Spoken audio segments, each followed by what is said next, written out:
ये समाजवादी पार्टी, ये बड़ी खबर हम आपको बता रहे हैं। एसटी हसन के इलाके में 4 नंबर पर चली गई है समाजवादी पार्टी। मुरादाबाद में समाजवादी पार्टी चौथे नंबर पर है इस वक्त। मतलब ये कि अपने ही गढ़ में फंस गई है समाजवादी पार्टी। एसटी हसन समाजवादी पार्टी के सांसद लगातार मुखर होकर अपनी बात रखते रहे, प्रत्याशियों के साथ चुनाव प्रचार करते रहे, लेकिन अब जबकि रुझान सामने आ रहे हैं तो उसमें समाजवादी पार्टी अपने ही गढ़ में फंसी हुई नजर आ रही है। चौथे नंबर पर चली गई है जोशी जी मुरादाबाद में। अभी भी उम्मीद कायम है। ये सारी वो जगह हैं जहां पर समाजवादी पार्टी का कब्जा रहा है। संसदीय सीट की बात की जाए तो आपका गढ़ माना जाता है। देखिए, मैं कहना चाहूंगा मुरादाबाद में ये स्थिति जो आप बता रहे हैं, ये सोच के मुझे खुद भी आश्चर्य हुआ। चौथे नंबर पे अगर आपका आंकड़ा ठीक है तो ये बिल्कुल आश्चर्य की बात है और इस पर पार्टी नहीं सर, अगर मगर की कोई बात ही नहीं, हमारा आंकड़ा एकदम ठीक है, क्योंकि हम यहाँ स्टूडियो में बैठ के आंकड़े नहीं गढ़ रहे हैं। हमारे रिपोर्टर वहां से जो जानकारी दे रहे हैं वही हम आपके सामने रख रहे हैं। अब रखिए अपनी बात। मैं उसी बात को कह रहा हूँ। अगर पार्टी चिंतन मंथन करेगी कि वहां जो स्थिति हमारी नेक टू नेक फाइट होती थी और अधिकतर हम लोग वहां पर विजयी होते थे, क्या कारण रहा कि चौथे नंबर पर आज आंकड़ा आ रहा है, इस पर हम चिंतन मंथन बाद में करेंगे। एक कारण मैं आपको बता रहा हूं, अगर आप उस पर एनालिसिस कर पाए तो बताइएगा। एक तरफ बीजेपी की तरफ से विनोद अग्रवाल थे और सामने 3 प्रत्याशी थे, समाजवादी पार्टी, बीएसपी और कांग्रेस के, और तीनों ही मुसलमान थे। क्या मुस्लिम वोटों का बंटवारा हो गया, बिखराव हो गया? देखिए, मैंने तो 22 के चुनाव के बाद भी लगातार कहा है, बीएसपी हो, एएमएम हो, ये तो भारतीय जनता पार्टी की मदद करने के लिए चुनाव में आते हैं। ये तो 22 के चुनाव के बाद क्लियर हो चुका है। इनके जो कैंडिडेट है वो तो फाइनली भारतीय जनता पार्टी करती है। तो ये तो बिल्कुल निश्चित, कोई सारे लोगों को समझ में आ रहा है इस बात को। ठीक है साजन तो सिंह जी, आगरा में आपने बढ़त बनाए रखी है, लेकिन जोशी साहब का कहना है कि आप सभी लोग बीजेपी की बी टीम है, बीजेपी को जिताने के लिए चुनावी मैदान में उतारते हैं अपने प्रत्याशी। आप आगरा में संकेत देता, राजनीतिक संकेत जरूर देता, जो आगे आने वाले चुनाव में जरूर दर्शक परिलक्षित होगा। हाँ, मैं भुवन चंद्र जोशी जी को कहना चाहता हूं, जिसको आप कभी आप पॉकेट का वोट समझते थे, वो वोट आपके हाथ से छिटक गया है। आज अल्पसंख्यक समुदाय जो प्रदेश का है कोई मान चुका है।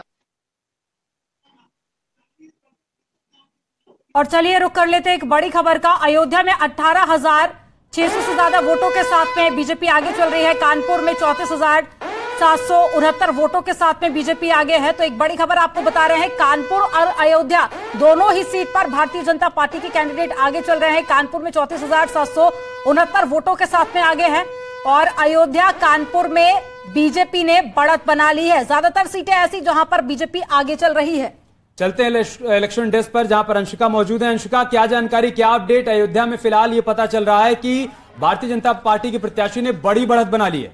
बिल्कुल, अयोध्या में बीजेपी के प्रत्याशी अभी आगे हैं, लेकिन उससे पहले मुरादाबाद में जैसा कि हम बात कर रहे थे, पीतल नगरी, जहां पर समाजवादी पार्टी को बड़ा झटका लगा है और चौथे नंबर पर समाजवादी पार्टी अभी है। मुरादाबाद को लेकर अभी अनूप जी क्या कहेंगे, क्योंकि समाजवादी पार्टी का गढ़ कहा जाता है मुरादाबाद को और यहीं पर समाजवादी पार्टी पीछे। नहीं, बिल्कुल, देखिए विनोद अग्रवाल बीजेपी से वहाँ पे मेयर पद के बीजेपी के उम्मीदवार थे और वो अपनी बढ़त बनाए हुए हैं। उनकी बढ़त जो है 25,000 वोटों से ज्यादा की है। ये तो बिल्कुल ठीक बात है, लेकिन सबसे बड़ा सेटबैक जो है समाजवादी पार्टी के लिए है, जो वहाँ पे दूसरे पर भी नहीं, तीसरे पर भी नहीं, चौथे नंबर पे चल रही है, जबकि वो पीतल नगरी समाजवादी पार्टी का गढ़ कहा जाता है। तो ये निश्चित है कि समाजवादी पार्टी के लिए चिंता की लिए एक बड़ी लाइन होगी, क्योंकि वहाँ पे उसका दूसरे तीसरे नंबर से हट के चौथे नंबर पर पहुंचना। और दूसरे नंबर पे आश्चर्यजनक बात यह है कि कांग्रेस का प्रत्याशी लीड कर रहा है। वो लीड तो क्या दूसरे नंबर पे है, लेकिन वो 25,000 वोटों से है, लेकिन कांग्रेस के लिए संतोष की बात होगी कि चलिए वो दूसरे ही नंबर पे सही, लेकिन वो है तो।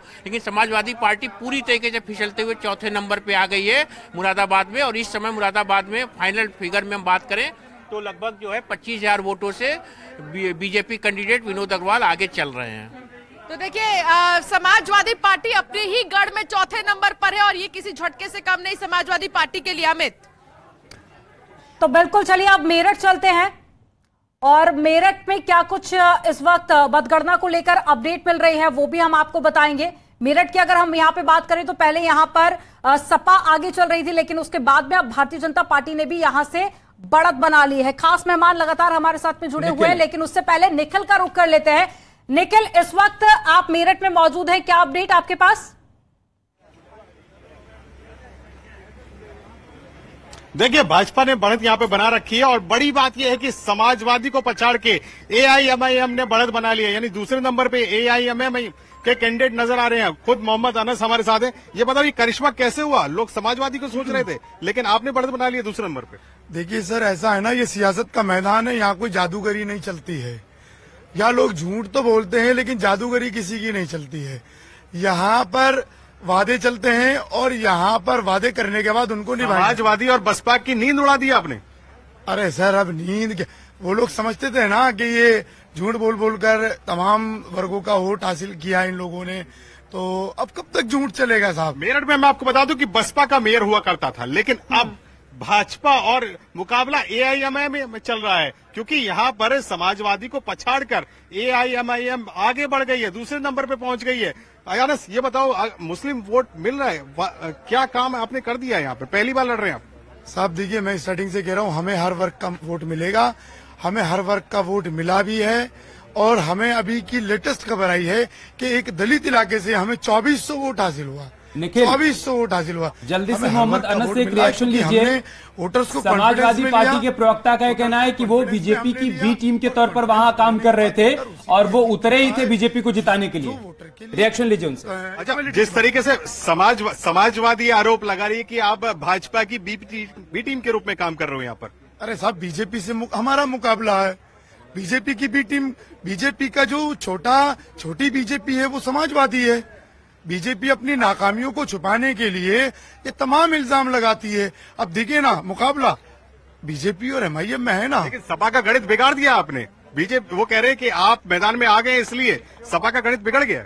कहाँ हमने सपा का गणित बिगाड़ा है साहब। यहाँ पर आपको रोकना चाहूंगी, संभल से एक बड़ी खबर मिल रही है। बर्ग के इलाके में सपा को एक बड़ा झटका लगा है। नगर पालिका में चौथे नंबर पर है सपा। AIMIM में से पिछड़े हैं समाजवादी पार्टी के प्रत्याशी।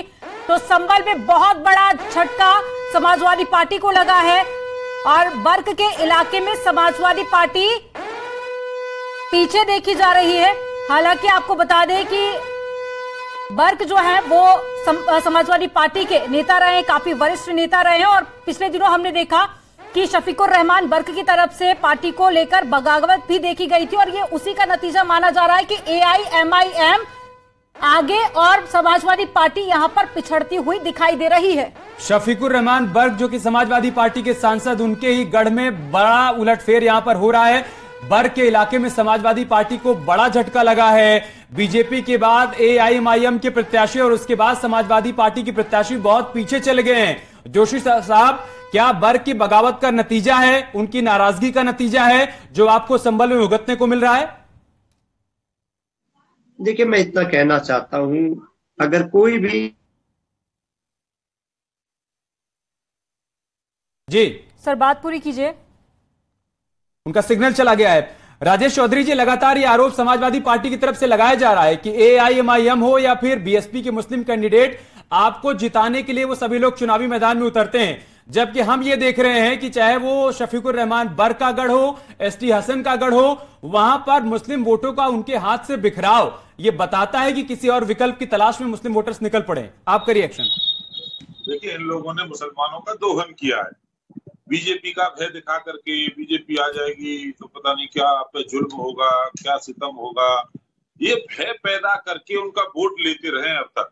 अब वो मुस्लिम वोटर्स के सामने एक्सपोज हो रहे हैं। बीजेपी से भी जुड़ रहे हैं, सपा से भी जुड़ रहे हैं, बसपा से भी जुड़ रहे हैं, अन्य पार्टियों से भी वो मुस्लिम वोट जुड़ रहे हैं। तो अब ये एक्सपोज हो रहे हैं और समाजवादी पार्टी अपने सही स्थान पर जा रही है, चौथे नंबर पे। झूठ बहुत दिन तक नहीं चल सकता और सत्य के आगे झूठ नहीं टिकेगा। आप कब तक बेवकूफ बनाओगे लोगों को? कब तक आप उनको इस तरह से बरगला के वोट हासिल करते रहोगे? ये एक्सपोज हो रहे हैं। तो भारतीय जनता पार्टी कोई योजना बनाती है तो मुसलमानों को अलग छोड़ देती है क्या साहब उससे? हम तो कहते हैं सबका साथ, सबका विकास, सबका विश्वास। आइए एक बार जुड़िए तो सही हमसे, आकर के हमारे साथ देखिए तो सही हम कैसा करते हैं, क्या करते हैं। कोई भी सरकारी योजना आती है तो हिंदू मुस्लिम अलग करके आती है क्या? दलित पिछड़ा अलग करके आती है क्या? सवर्ण अलग करके आती है क्या? सबके लिए, सब भारतीय है, सब हिंदुस्तानी है, सब हमारे लिए बराबर है, सबके विकास के लिए हम काम करते हैं। यही कारण है कि भारतीय जनता पार्टी को लोग बहुत अच्छे ठीक है सर, इन सभी आरोपों का मैं जवाब ले लेती हूँ। हमारे साथ में जोशी जी जुड़े हुए हैं। जोशी जी, अभी आप दावा कर रहे थे बी टीम का, अब देखिए वो भी यहाँ पर गलत साबित हो रहा है। मेरठ में AIMIM आगे बढ़त बनाती हुई देखी जा रही है, तो आपका यहाँ पर ये दावा भी फेल हो गया है। अब क्या कहेंगे सर आप? नहीं, मैं तो अपने बयान पे कायम हूँ। इनके तो टिकट भी बीएसपी के ये लोग फाइनल करते हैं, लिस्ट भी फाइनल यही लोग करते हैं, भारतीय जनता पार्टी के लोग कहते हैं। और अभी राजेश जी की बात का जवाब जरूर देना चाहूंगा मैं। राजेश जी कह रहे थे कि चौथे नंबर पे, 2-3 स्थानों में हम लोग चौथे नंबर पे, पूरे क्या पार्षदों का रिजल्ट नगर पालिका का देख लीजिए, चेयरमैन आपको कौन हरा रहा है? आज भी आपको समाजवादी पार्टी हरा रही है वहां पर। कौन हरा रहा है आपको? कौन लीड दे रहा है आपको? ये देखिए रिजल्ट। ऐसे आप एक जिम्मेदार और आप तो विधायक भी हैं, आपको कम से कम प्रदेश को इस तरह गुमराह नहीं करना चाहिए। क्या पूरी गंभीरता से आप ये बात कह रहे हैं कि आज जो भी मुस्लिम बाहुल्य क्षेत्रों में आपकी कंडीशन देखने को मिल रही है, वो सिर्फ और सिर्फ भारतीय जनता पार्टी की जो बी टीम बन गई है, BSP